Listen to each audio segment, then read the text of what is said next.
Are there any specific plans to ensure that those that aren't represented, whether they're people who don't take part in the political process in Europe or America, or whether it's developing countries, are there specific ways to ensure that their needs and views are represented? Well, I think the internet at its broadest and most powerful is a tool through things like the G20, but also through the website that we've established and through a host of other means. These are ways to reach people who are not necessarily usually active in the political process. In terms of countries which are not represented, we've particularly reached out to invite a representative of Africa, the Prime Minister of Ethiopia, and a representative of Asia, the Prime Minister of Thailand, because they head chair at the moment, key regional organizations. Now, there are other countries from Asia, and indeed the South Africa is in the G20 in its own right from Africa. But we felt we wanted to kind of make sure the voices of the poorer countries were properly represented. We also have the UN Secretary General there and the President of the World Bank, and Gordon Brown himself, we had a meeting with African leaders and they said to our Prime Minister, please bat for us at this summit, because all the work he's done on the Millennium Development Goals and poverty in Africa has made him viewed as a champion.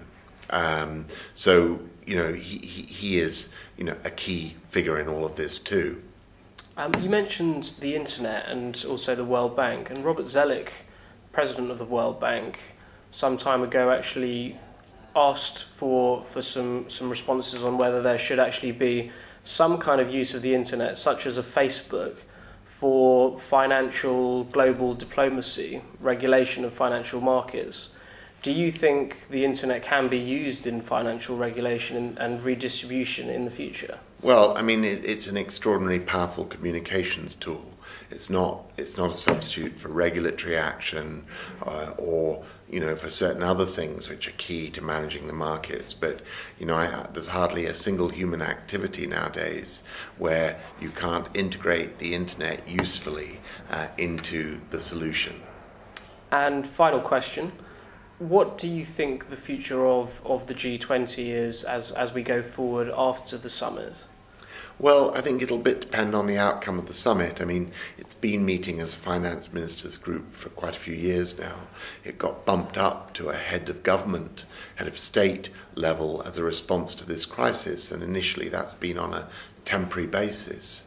But I think if this meeting is successful, it's going to become a habit that's hard to kick for leaders, because it does bring together such an important set of economies. It does allow them to agree on common approaches in a world which no longer allows national approaches, just because they don't work with such an integrated global economy.